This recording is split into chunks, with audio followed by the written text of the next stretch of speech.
so they go out and hurt people. And then the movie, the last fourth of it or something, it's a different movie. It sort of becomes about the townspeople trying to lure in these guys. And then you finally get back to Jamie at the very end. How do you feel about the last fourth of the movie and how the movie ends? Well, I mean, it definitely loses a little bit of steam when it just becomes about the monsters. Mm-hmm. I mean, it's still kind of cool to see them, because I think at one point they attack like some students on the beach, and I think there's like a whole scene like where a bunch of there's actually almost like a showdown where the cops like chase them down and just like blow them away, kind of like in the Devil's Rejects kind of thing. Yeah. But it's like a million guns firing into that pit.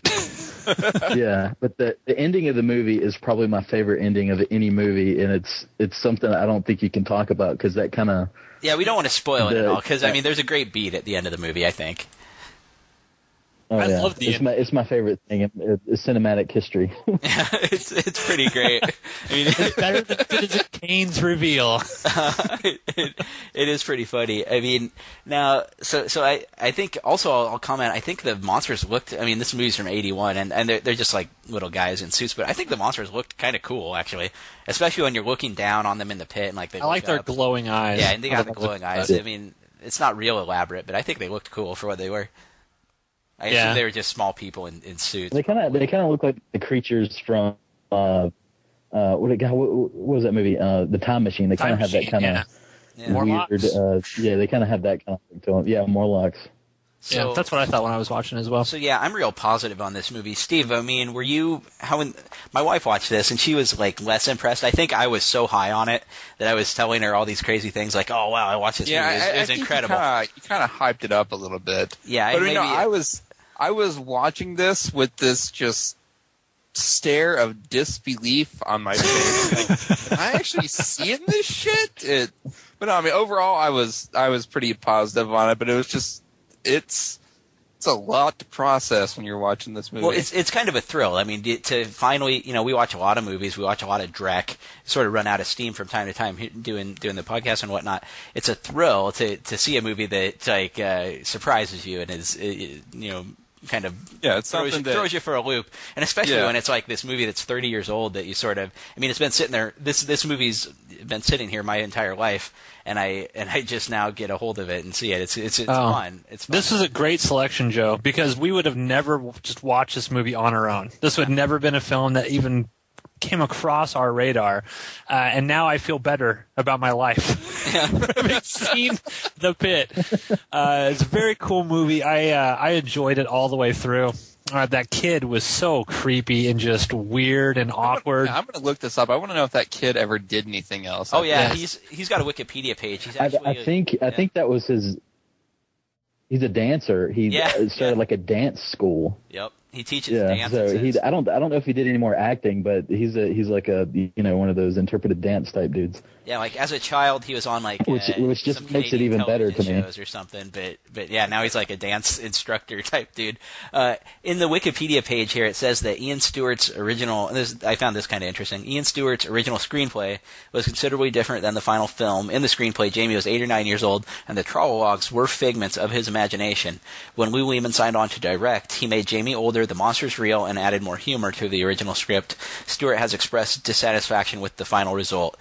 Now, I read this after I saw the movie, and reading it makes perfect sense to me. I can see that it maybe would have been actually better writing to have them be in his head, and then you work that into like maybe he's doing all these. I don't think really good cohesive writing was ever the point. But then like Jamie's like responsible for everything that happens, and then this is just sort of like his mental mechanism for explaining the way his behavior and whatnot. But then when I think about it a little bit further, I'm like, well, I like the movie. I don't know that I'd go back and change the movie because the wackiness and the absurdity of them being real, just coincidentally with him being a lunatic himself in other ways, and the way it all goes together makes this movie. It's just a bizarre car with no brakes careening down the freeway. And so, I think that I don't necessarily, even though if I was judging the fiction, I would say maybe it would have been better if they were all in his head.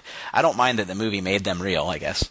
Oh, I think that's what makes the movie as cool as it is. Yeah. Is because it's so weird. And we probably should have said spoiler warning before we even started talking about this. Yeah. Because I think this is a movie Yeah, I don't want to diminish people having the same awesome experience that I have. Matt, maybe go back, edit in a spoiler. Yeah, okay, I'll edit in a spoiler warning because this is definitely a film that you just should go into not knowing anything that's going to happen. I don't want to take this experience away from anyone. So this is definitely cool. I do have a couple pieces of trivia here on IMDb that I thought were sort of funny. I think we have a Dario Argento moment here. It says the director's wife refused to let him shoot the nude scenes, so the screenwriter shot them instead. The only shot involving nudity that the director was allowed to film was the skinny dipping scene, and only because the actress was his daughter. Oh. So there you go. That adds another layer of creepiness to this movie. And it says the original Trog costumes were deemed not realistic enough, so new costumes were created in Los Angeles, and the interior pit scenes were shot on a soundstage in Toronto, Ontario. So the original Trogs, I guess, look pretty cheesy. Yeah, I mean, I don't have much else to say about it. Thank you, Joe, very much for the selection. I wanted more Teddy, okay? The teddy bear needed to be in the movie more often. Yeah, he was a good guy. I liked him. I'm going to look at these. Oh, this was a great selection. I had a lot of fun. I actually texted Jeff. Yeah, you did. Is Magic the Gathering? Did the director do anything else? Yeah, I don't know. He doesn't even have a Wikipedia page, so I'd guess not. Oh, he does. I'm looking at it right here. He did. He wrote Phobia. We covered that. Oh, well, I just remember that link doesn't work. The John Huston thing. Whatever. Yeah, he did that. Interesting. This is the only thing he directed. It says he was an actor. He was in The Killing Machine, Death Junction. He wrote Phobia and The Killers of the Wild documentary. But this is the only thing he directed. Yeah, that is true. I was sitting there at Hobbytown playing cards, and I get this text from Matt, and I'm like, I know, right? I know. Just in the middle of it, I'm like, what am I watching here? Awesome. I loved this selection. This was a fantastic selection. This might actually go down, Joe, and I'm not just trying to give you a blowjob here. This might be the best co-host selection that we've ever had. Oh, I think so. I can't think of a better one. This is an incredible selection. The Pit, you got to go see it. It actually, I will point out real quick.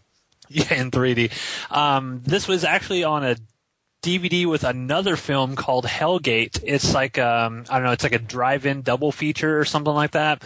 And I actually watched this other film that's on this this DVD. It is just as bizarre and weird as The Pit. I can't even really explain the plot of it other than to say it's about this urban legend. It's about these people talking about an urban legend that happened in like the 1950s about this chick who gets sort of she's trying to be raped by this 50s motorcycle gang. She ends up dying, and her dad has like an emerald mine or something, and one of his friends finds this giant crystal that shoots blue lasers out of it and brings it to this guy. Like one of the scenes in it is like he holds this laser and he shoots it at a goldfish inside this jar, and the goldfish literally gets so huge inside, turns into a monster goldfish. It breaks the aquarium that it's in, and then the thing with this laser is it makes things expand, and then like 30 seconds later they explode. And so basically this guy uses this laser to revive his dead daughter, and he then uses his daughter to be sort of like the urban legend, a phantom hitchhiker type chick, where she's basically wearing see-through clothing in which she lures young men to her dad's house where he then murders them. And I mean, it's a bizarre premise, just as crazy as The Pit. So if you like The Pit, you'll probably like Hellgate for the same sorts of weird reasons. So there you go. I recommend that DVD. Yeah, so this is available on Netflix, that DVD 2-pack thing that Matt was talking about, which is great because once in a while you see one of these bizarre films that you never heard of, and it turns out it's out of print or whatever. But this one you can just reasonably get a hold of, so that's awesome. And if I see this somewhere, this is a purchase for me if I see the DVD somewhere. I would keep this one on the shelf and have it available because, if there was a commentary or something on the DVD, I would be very interested to watch that, something learn a little bit more about it. Absolutely. So, Well, we're about wrapped up. A couple things I'll mention real quick. Next week, we're doing The Relic and Pet Sematary 2 because there's actually a DVD with both of those on them. So I was like, that's a great double feature, The Relic and Pet Sematary 2. Don't forget to... My mother worked on that movie. Oh, you're kidding. Which one? Yeah, she Pet Cemetery too. She was a embalmer at the time. She embalmed like animals, and they used her. I forget what she did, but yeah, I went to the set of that movie. That's awesome. Oh, that's really cool. Do you have any cool stories about Edward? I'm sorry, just derailed the show. No. No, I never met Edward. I never met him, but we went to the actual, the little cemetery where they were shooting, because I think they shot it. I think it was in Douglasville, Georgia, is where they shot that movie, and that's where where I grew up. So I actually have memories of being. I was probably maybe 9 or 10 years old or something like that, and my mom took me to the set, and I stood in the little stone circle and all that kind of thing. That's cool. Oh, it's a cool story. Like the only memory I have no idea why I just said that. No, it's awesome, Joe. Yeah. I was on the set of The Burbs. That's the only cool thing I can say. It was actually at Universal Studios. They had the actual cul-de-sac and everything. It was just a set they built on Universal Studios itself. That was pretty cool. But yeah, Relic and Pet Cemetery 2, absolutely. We're going to be covering those next week. So check back, and you can go to deadlander.com, go to the calendar, and you can see every upcoming Splattercast until the new year. So that's cool for that. Now, before we head out, Joe, why don't you once again let everybody know what you're doing with your film festival and where they can go to find out more information. Yeah, they can go to www.thehorrorquest.com. And, everything they need to know, where it's going to be, how they can get involved with it if they want to submit a film. Everything should be on there, and they can follow us on Twitter at HorrorQuest. And so they can watch, the trailers and all that kind of stuff. So it's going to be in October 21st to the 27th. So, and it's free. So if you live in Atlanta and got nothing to do, come out and, watch some free movies. That's awesome. Absolutely awesome. Now, thank you once again for coming on the show tonight and picking an awesome movie that we all really, really enjoyed. I'm going to look at this a lot. Yeah, I'm going to look at these pictures a lot.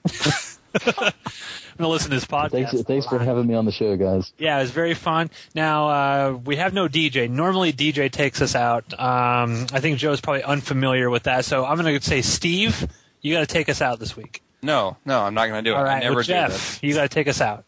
Well, I am very pleased that Joe came on and recommended this awesome movie to us, and I'm going to listen to this show a lot. And